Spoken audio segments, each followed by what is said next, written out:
Have you ever heard about a house where strange things only happen after midnight?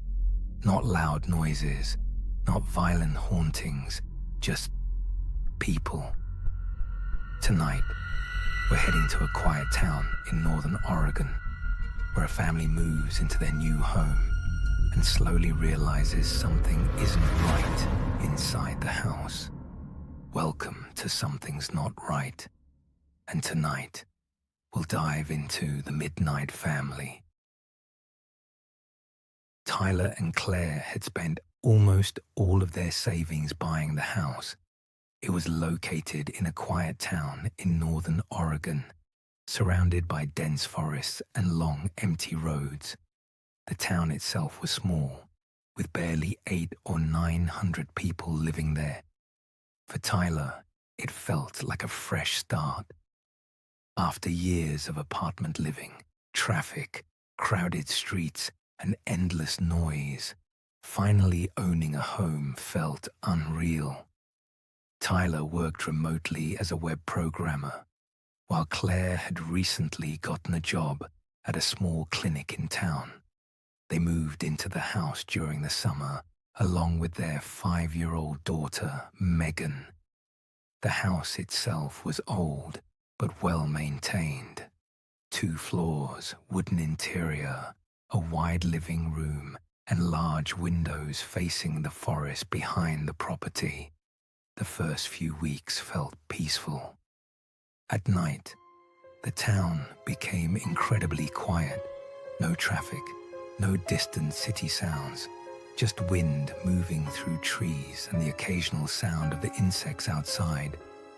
One evening, while the 3 of them were having dinner together, Claire smiled and looked around the house. "You know," she said softly, "this actually feels nice." Tyler looked up from his plate. "Living away from the city," Claire continued. "No crowds, no noise, none of that constant chaos." Tyler smiled slightly and placed his hand over hers across the table. "Things are finally going to be good from now on," he said. Claire smiled back. At that moment, everything genuinely felt normal. About a month later, Tyler woke up suddenly in the middle of the night. At first, he didn't understand what woke him. Then he heard it again. Footsteps, somewhere downstairs, slow, casual, like someone walking through the living room. Tyler immediately sat up. Beside him, Claire was still asleep. The sound came again. A floorboard creaked downstairs. For a moment, Tyler's chest tightened. Someone was inside the house. Quietly, he reached under the bed and grabbed the baseball bat he kept there. Claire slowly opened her eyes. "What happened?" she whispered. "I think someone's downstairs," Tyler said quietly. "Lock the door after I leave." Tyler stepped out into the hallway and slowly approached the stairs. From upstairs, he could already see that the living room lights were on. That immediately made his stomach sink. He was certain the lights had been turned off before they went to bed. Carefully, Tyler walked downstairs, gripping the bat tightly. The house felt strangely silent. Too silent. He checked the living room, then the kitchen, the bathroom. Nobody was there. No open windows, no signs of forced entry, nothing missing. The only strange thing was the light. Eventually, Tyler turned the lights off and returned upstairs. But something about that night stayed with him. Over the next couple of weeks, it happened again. Not every night, but often enough. Always after midnight. Footsteps downstairs. Sometimes the sound of a chair moving slightly. Once, he even heard cabinets opening in the kitchen.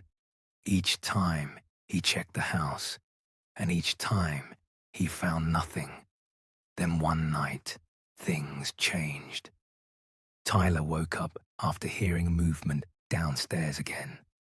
This time, The living room light was already on before he even stepped out of the bedroom. Annoyed and exhausted, he grabbed the bat and walked downstairs. But the moment he entered the dining area, he stopped. There were 4 plates sitting neatly on the dining table.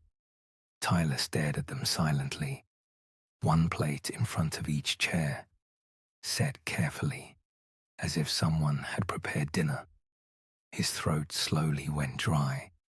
There were only 3 people living in the house, and before going to sleep, the table had been completely empty. That was the moment Tyler realized something was wrong with the house. But he didn't tell Claire. Not yet. A few nights later, Tyler decided he was going to stay awake and finally figure out what was happening. That night, after Claire and Megan fell asleep, Tyler stayed downstairs in the living room. The lights were off except for the faint glow coming from the kitchen clock. The entire house was silent. 12:47. Nothing. 1 in the midnight, still nothing. Then the kitchen light suddenly turned on. Tyler immediately sat upright. A second later, the bathroom light came on too. And then he heard water running. The bathroom tap. Tyler slowly stood up from the sofa. "There it is," he whispered. His heartbeat rose as he carefully walked toward the bathroom. The sound of running water echoed softly through the hallway. Tyler pushed the bathroom door open. The tap was running at full pressure. Water poured directly into the sink. Tyler reached forward and turned it off. The sound stopped instantly. Then, behind him, he heard footsteps. Tyler slowly turned around and froze. A blonde woman silently walked past the hallway toward the dining table. She was holding a wok in one hand. She looked completely real, except for her face. It was hidden beneath shadow, not blurry, not invisible, just dark, like light refused to touch it. Then suddenly, 2 children, around 8 or 9 years old, ran past the hallway toward the dining area, laughing quietly. None of them looked at Tyler. None of them reacted to him. It was as if he wasn't even there. Tyler slowly stepped backward. His legs suddenly felt weak. Then everything around him blurred. The next morning, Tyler woke up on the bedroom floor. Claire was kneeling beside him. "Tyler." He blinked slowly. "You passed out," Claire said. "What happened?" For a moment, Tyler just stared at her silently. Then he sat up quickly. "There were people downstairs," he said. "A woman and 2 kids." Claire frowned. "What people?" "I saw them." Claire stayed quiet for a moment. Then she said softly, "Tyler, you probably had a nightmare." "No," Tyler said immediately. "I was awake." "You've barely slept properly these past few nights." Tyler looked away. Deep down, he knew what he saw wasn't a dream. And for the first time, he seriously began thinking the house might actually be haunted. The following night, Tyler woke up again. This time, he heard footsteps directly outside the bedroom. Slow, heavy, moving toward the stairs. Tyler immediately opened the bedroom door. At the end of the hallway, a man was quietly walking downstairs. Tall, broad shoulders, dark clothing. "Hey," Tyler shouted. The man didn't react. "Hey, who are you?" Still nothing. Tyler followed him downstairs carefully. The man walked straight into the living room and sat in front of the television. The TV turned on by itself. Static flickered briefly before an old movie began playing. Tyler slowly stepped closer. Just like the others, the man's face was hidden beneath shadow. The blonde woman entered the room a few seconds later and quietly sat beside the man, resting her head against his shoulder. Neither of them acknowledged Tyler's presence. It was as if he didn't exist. Tyler slowly stepped in front of the television. Nothing changed. The man kept watching the screen. The woman remained still. Tyler backed away and moved toward the kitchen. Food was cooking on the stove. The smell filled the room. That was enough. Tyler immediately ran upstairs. He shook Claire awake. "Claire, wake up." Claire groaned tiredly. "What is it?" "They're back." Claire slowly sat up. "Who's back?" "The people downstairs." Claire stared at him. "Tyler, I'm serious. Come downstairs." Reluctantly, Claire followed him. Tyler rushed into the living room. But the room was empty. The TV was off. The kitchen lights were still on, but nobody was there. Claire folded her arms. "Okay," she said quietly. "What exactly is going on?" "They were right here." "Tyler, you're scaring me." "I know what I saw." Claire sighed softly. "You haven't slept properly in days. Maybe you need to slow down for a bit." Tyler didn't answer, because part of him was beginning to wonder if she was right. The next day, Tyler stayed home from work. He spent most of the afternoon trying to calm himself down, but the uneasy feeling never left him. Eventually, he decided to look into the history of the house. He contacted the previous owner, Mr. Brown. An older man answered the call. Mr. Brown explained that he had lived there for years with his wife and son before eventually moving to North Carolina to be closer to family. Tyler carefully asked if anything strange had ever happened in the house. There was a pause. Then Mr. Brown laughed lightly. "No," he said. "Nothing like that." The call ended. Tyler continued digging through county property records and old town files, convinced he'd eventually find something connected to the family he'd been seeing. But there was nothing. Before Mr. Brown, only 2 other owners had lived there. No missing persons, no deaths, no records of any blonde woman or children. Nothing.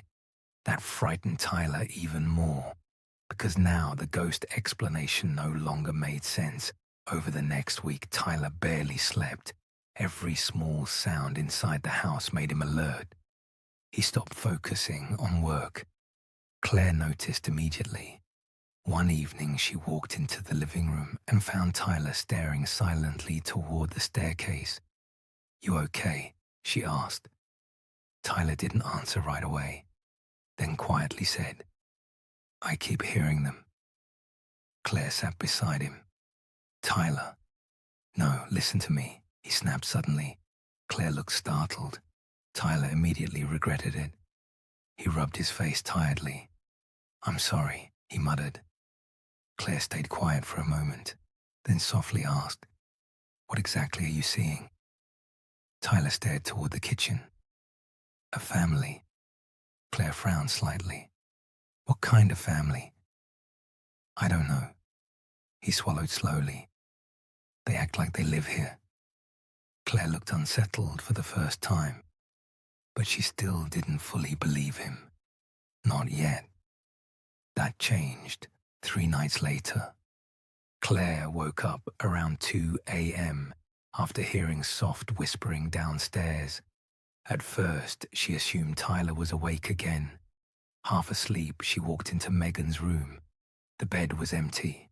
Claire's chest tightened immediately. She hurried downstairs and froze near the hallway. Megan stood near the dining table quietly talking to someone. Claire couldn't see who, only darkness beyond the dining room. "Megan," Claire whispered. Megan slowly turned around. "Oh," she said softly, "you woke up." Claire immediately walked toward her. "Who are you talking to?" Megan looked confused. "The lady." Claire felt cold all over. What lady? Megan pointed toward the kitchen, but nobody was there. Claire quickly picked Megan up and carried her upstairs. When she entered the bedroom, Tyler was asleep. Claire stood there silently, unable to speak. The next morning, Claire finally told Tyler what happened. Tyler listened carefully without interrupting. When she finished, the room stayed silent. Then Claire quietly asked, "You really saw them?" Tyler nodded slowly. Claire looked disturbed. For the first time, Tyler no longer felt alone. But things only became worse after that. The Midnight family no longer appeared separately. Instead, they started overlapping with Tyler's family. Tyler would briefly see the man sitting in his usual spot on the sofa, the blonde woman cooking where Claire stood, the children using Megan's toys. Sometimes it lasted only a second, sometimes longer, and each time it happened, the shadow covering the Midnight family's faces became weaker. Meanwhile, Tyler started noticing something else. Claire's face occasionally looked slightly darker around the edges. Megan, too, especially at night. One evening during dinner, Tyler suddenly stopped eating. Claire looked up. "What?"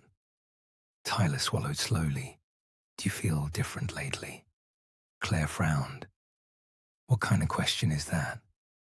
"I don't know," Tyler muttered. "You've just been quieter." Claire stared at him for a moment, then softly said, "You've changed too." That sentence stayed in Tyler's mind. A few nights later, Tyler woke up around 2 a.m. and walked downstairs after hearing a movement again. This time, the dining room lights were already on. The Midnight family sat around the table silently. The man, the blonde woman, the two children, and one empty chair. Tyler slowly stepped closer. Then he froze. The blonde woman's face was now visible, completely clear, no shadows. At the same moment, Tyler noticed movement beside him. Claire slowly walked downstairs sleepily. She passed Tyler without reacting to him, then quietly sat in the empty chair. Tyler's chest tightened. "Claire." Claire looked at him tiredly. "Why are you awake?" she asked softly. Tyler stared around the table. The Midnight family was gone. Only Claire sat there now. Tyler couldn't speak. The next morning, Tyler tried convincing Claire they needed to leave the house. Claire looked genuinely conflicted. "You think leaving is going to fix this?" "I don't know," Tyler said. "But we can't stay here." Claire looked toward Megan's room, then back at Tyler. "And go where?" Tyler had no answer. That evening, Tyler stood in front of the bathroom mirror staring at his own reflection. The light above him flickered once. For a split second, his face disappeared beneath shadow, then returned to normal. Tyler stepped backward immediately.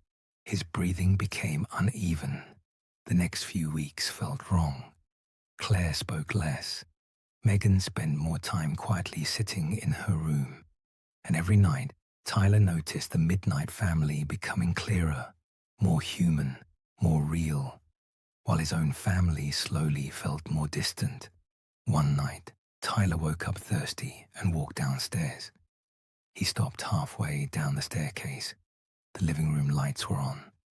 Claire sat on the sofa. Megan lay asleep beside her. And the blonde woman stood in the kitchen, washing dishes. Only this time, Tyler couldn't tell which family belonged there anymore. Nobody reacted to him. Not Claire, not Megan, not the blonde woman. Tyler slowly looked toward the hallway mirror. His face was completely hidden beneath shadow. A few seconds later, the man quietly walked past Tyler and switched off the living room lights. The house became dark, and for the first time, Tyler understood what was happening. The Midnight family wasn't entering the house. They were taking their place. 2 months later, most people in town believed Tyler and his family had moved away. The house remained empty after that. At least, that's what people believed. But sometimes, after midnight, people passing the road near the house claimed they saw a man, a woman, and a little girl moving around inside the house.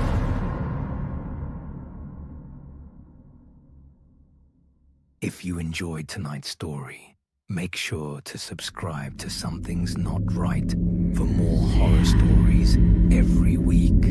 And before you go, if you hear footsteps downstairs tonight, maybe don't check.